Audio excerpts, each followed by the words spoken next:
The following is an Outdoor Channel original production. Today, two stories where technology assists the Wardens. First, a web of poachers are caught on camera, followed by succulent enthusiasts with a watchful eye. My name is Randy Nelson, and in my 35-year career as a fishery officer, I became known as the best investigator in British Columbia. Just leave him out here to rot. As a best-selling author, I've contacted hundreds of wardens from all over North America to hear their tales. There's some wildlife here. See this? Oh, look at there. We have a warrant to search your premises. They're spotlighting. These are their case files. Game warden, put your guns on the ground. Officer down. You're under arrest.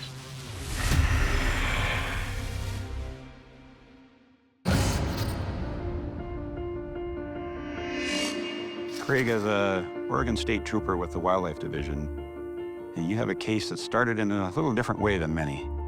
Yeah, Randy, where I work in north central Oregon, we got a lot going on in the fall. We got Columbia River fisheries, both recreational and tribal commercial, and then we have all our hunting seasons. And like a lot of states, we're spread pretty thin with our resources, and we're fatigued at the end of those busy seasons. And unfortunately, it also coincides with when our deer in the area are going into the rut.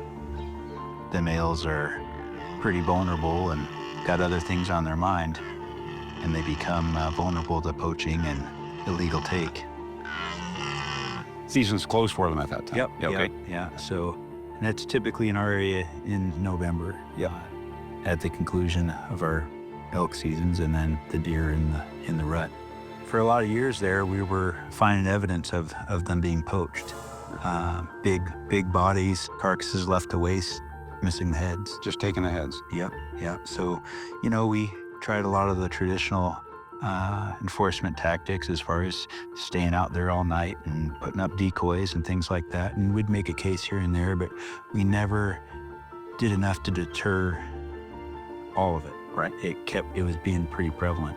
So we thought outside the box a little bit about how we could spread our resources, and as luck would have it, we were issued some game cameras from the Rocky Mountain Elk Foundation. They bought us that equipment. So you're here, here, and here, covering these roads. Yes, and I'm thinking if you cover these roads, we'll have all entries and exits to this region. Yeah, sounds like a plan. If nothing else, it'll give us a good idea what the traffic is up here. So my partner and I deployed them up in the woods on some of the main arteries in hopes that if we became aware of one of these poached deer, we'd have maybe a suspect vehicle to go on. A lot of force here, so Hopefully this will work. can't hurt anyway. Let's go south at the next junction. Put up another cam. We put 2 of them out, and within 3 days, we got a report of one of these poached deer, and it happened to be just right up the road from one of our cameras. Wow. So we checked it and had some spotlighting activity out of a wash-and-plated truck. And we went and checked our other camera, which is about 10 miles away, a couple drainages over, and we had pictures of the same truck, and actually had stopped right underneath that second camera. Look, sorry, caught something. It's a truck and 2 guys. They're up to something. They're spotlighting. Wait, you see that? It's the same truck. It's in the daylight this time. Looks like they're going to the same place. Let's check it out. Yeah. Lo and behold, we had a whole series of photos at that second location of these poachers. We were able to capture their license plate, and then a series of them getting out of their vehicle and with their spotlights and weapons and heading off into the brush. So they stopped right in front of your camera. Right. And did the whole... Yeah, the game gods were against those guys. We returned to that scene, and before we called Washington for assistance and went out into the brush, and lo and behold, we found that second carcass and headless, and then also right where they had been parked, there was some more evidence. Hair where they were parked. So now we had the goods on. We had a suspect, a vehicle, time, date, location, and some crimes to investigate.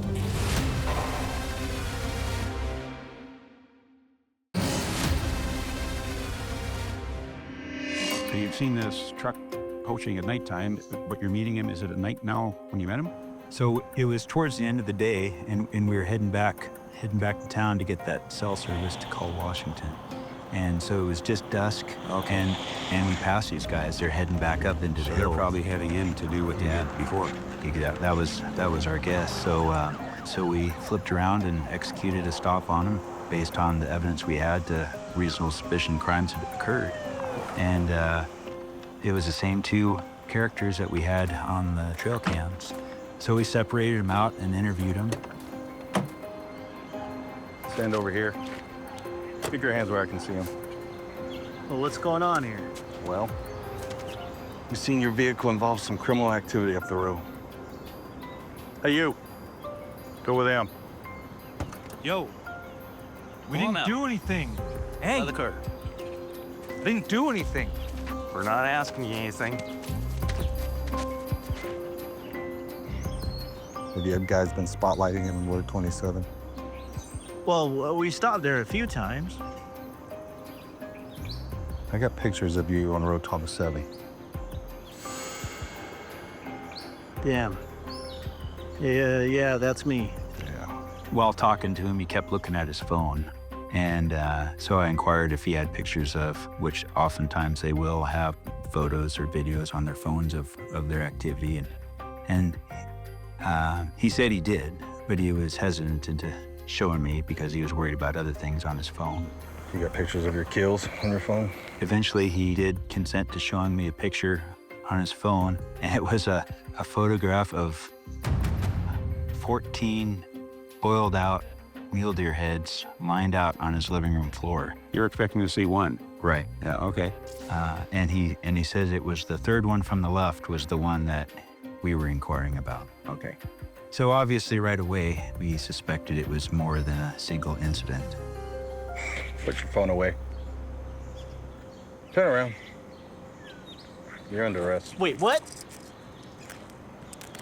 Took him back to the station, followed up with a more in-depth interview of them, and obtained consent to look in their phones for additional evidence, and it became apparent right away that this is a much bigger case than one deer.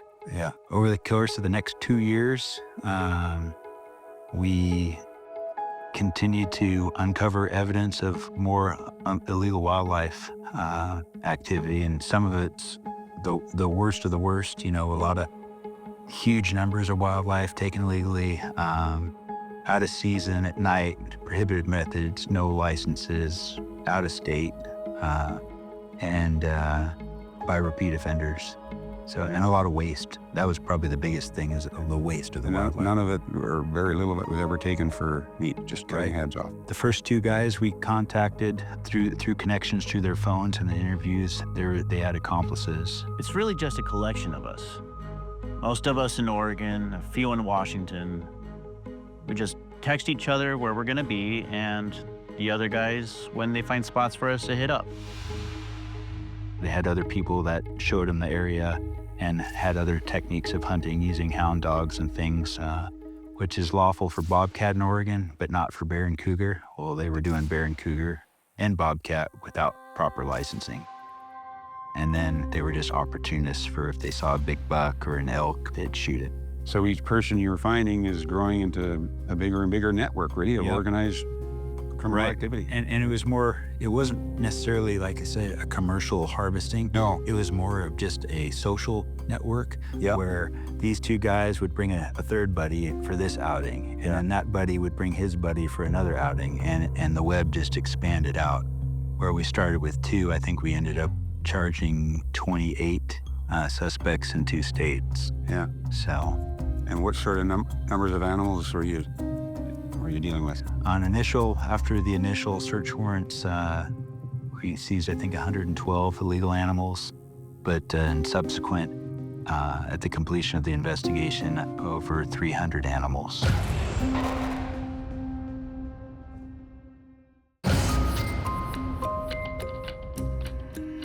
300 animals in this one big, complicated network of people. And that's just the ones we could prove and had evidence of and got our hands on. I understand there was a few avenues that sort of popped up, some by surprise, some by design. As you're checking up on some of these, let's call them B category, where you don't have everything, you took some of that information and led you into some other avenues. Yeah, so one particular case, we had a text to one of the repeat offender suspects that said, hey, your bear's ready. Right. Well, that text message came from a person that the Washington Fish and Wildlife knew had done some taxidermy in the past. So with all the unlawful bear hunting, we thought, oh, he's back in business. He doesn't have a license, but worth a chat. Sure. So we sent a couple of the Washington guys up there, and they knocked on his door, and he opened it up, and he says, well, I was wondering when you'd all show up. Well, we're here about some potentially poached animals. Well, there's elk back there. Elk, how many do you have? Well, the two you all were looking for. Can you show me? Yeah. they played it perfectly. He said, okay, well, show us what you got and tell us what's going on here. And so he took him around back, and I can't remember if it was his brother-in-law or his cousin. They'd poached several elk, and they were hiding them out at his house. And he didn't want to be caught holding the bag, and he just, whether it was guilty conscience or what, he directed him to these illegal elk. There you go. If you need anything else, let me know. Thanks. Thank you. Thought we were here for a bear. So they got that all wrapped up, and then finally came around to asking about the bear. Yeah. And he says, oh yeah, let me show you. I got his bear ready for him too. So they went around the corner expecting to see this taxidermy bear. Well, one of the other guy's hobby, or the guy's other hobby, was chainsaw wood carving. Okay. And he'd done a chainsaw carving of a bear. Oh. And that's what he was referring to in the text. So right. Didn't seize the bear. Yeah. So the initial suspicions were not at all correct, but just following up, solved, The 3 or 4 guy's guilty more. conscience too, just to... Yeah. So that brought more suspects into the mix and more illegal wildlife. You said, I think it was 27 or 28 people were involved or charged? Correct. What happened in the courts? The court finds you both guilty for wildlife crimes. You are banned for life from hunting within the United States. You will serve jail time and pay fines back to the states of Washington and Oregon. All illegally gained wildlife will be seized, firearms and vehicles as well. Court is adjourned. Thank you. A lot of them did jail time and had thousands and thousands of dollars of fines and restitution. This is one of those cases that everybody played their role. And from the Department of Fish and Wildlife in Oregon, having our relationships that directed us to the Rocky Mountain Elk Foundation that provided us with the trail cams, to the relations that had previously been established working with Washington enforcement, sharing the border. It all played a role in being able to get a hold of the right people and have the right equipment, and then having the support of the supervisors to allow the investigation to be seen through and enable us to do the job that we ended up doing.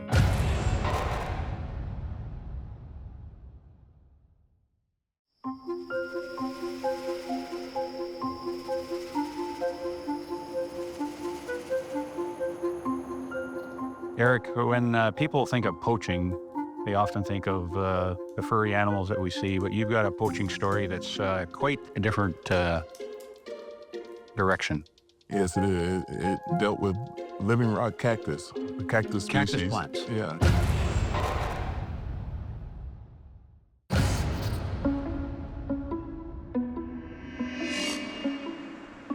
Some people are familiar with the bigger cactus, but Right. this is a very small, unknown cactus that we got involved in.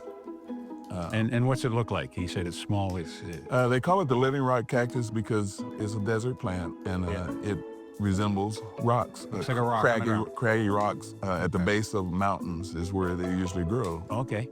So that's where it gets its name, and it's very unassuming. You would not notice it unless it's blooming, which, in the spring where it blooms. And a beautiful bloom when it does bloom. So what was the problem that was being identified to you with these living rock? The living rock cactus is protected by what is called the Appendix 1 of the Endangered Species Act. That protection disallows the commercialization of anything that's Appendix 1, which the living rock cactus is. Right. Because they've been identified as a plant that will become endangered or threatened or get in more trouble if it is commercialized. If a species plant is not endangered, but it's Appendix 1, then the international shipping of that species becomes a violation of the Lacey Act or federal law. Okay, so you could sell it within the country, perhaps, but once it ships out of the country, it's a violation. Yes. So how did you become aware that this was an issue? Yes, it started from various cactus enthusiast groups, succulent groups, began calling, reporting different activities that they were seeing that they didn't like, they thought was illegal, or they just didn't like. If you've ever dealt with any succulent group, they're very passionate about their... I have not.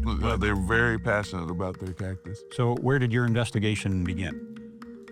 Yeah, we had one lead on one individual that had a storefront selling thousands or hundreds of cactus. Wow. And they were all being shipped out of the country internationally, Europe and Asia. But he was just, kind of a free spirit hippie kind of guy that just loved plants and was selling them in a storefront. And then he started growing, and it expanded to international sales. How did that happen? Like he's this little guy here, and all at once he's selling international. I think he just offered them online, maybe eBay or something worldwide, and the market came to him. Okay, so he's got this blossoming market, and it goes from there. Yeah, he needed more of the supply, obviously. So what he ended up doing was finding a rancher that had a huge ranch out in West Texas. Hi, you must be Curtis? Yeah, you Joe? Yeah. How you doing? Good.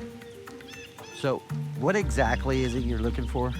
I think there's some cactus on the property I'm interested in. Oh, yeah? We have lots of cacti. Yeah. There's this one type that only grows around here. Is there any way I can look around and grab a few if you have them? Sure. I don't think that won't be no problem. Okay, thanks. And he convinced him to basically lease him access to the property to collect plants. So you agreed to let him onto your property. Why? Because he paid cash. He said he was just gonna collect some cactus and sell them in his shop. That's what he told me. And then you started selling it to him.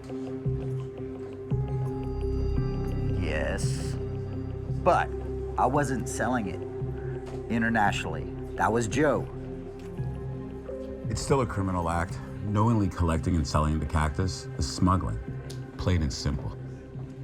From there, we moved towards trying to intercept his packages leaving the country.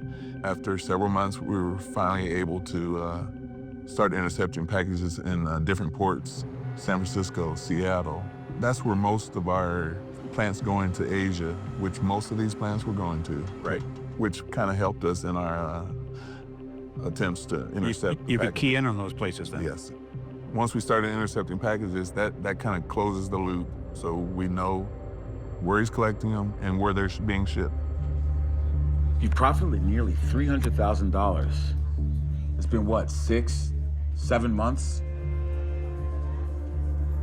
Look, you don't need to say anything. We got everything we want. All the eBay listings, all the suppliers, your entire shipping history is right here. We've got everything we need on you. May we go?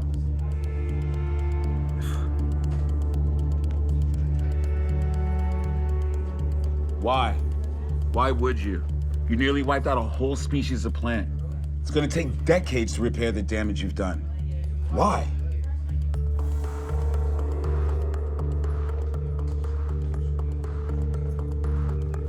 So what was the end results when they get to court? It was 5 felonies and 1 misdemeanor, and we didn't get any jail time, but we got significant fines. I think it totaled about $300,000 in fines. Wow. So how do you feel about what you did? I mean, you identified something that most game wardens wouldn't even look at, and you took it somewhere else. Yeah, that's true. Very unique in that area. But we're very proud of how the case turned out, and probably the most important thing that happened was just a general awareness to cactus in general, and specifically to the Living Rock Cactus. Yeah, you brought awareness to a problem nobody knew existed. Exactly. And hopefully that'll continue.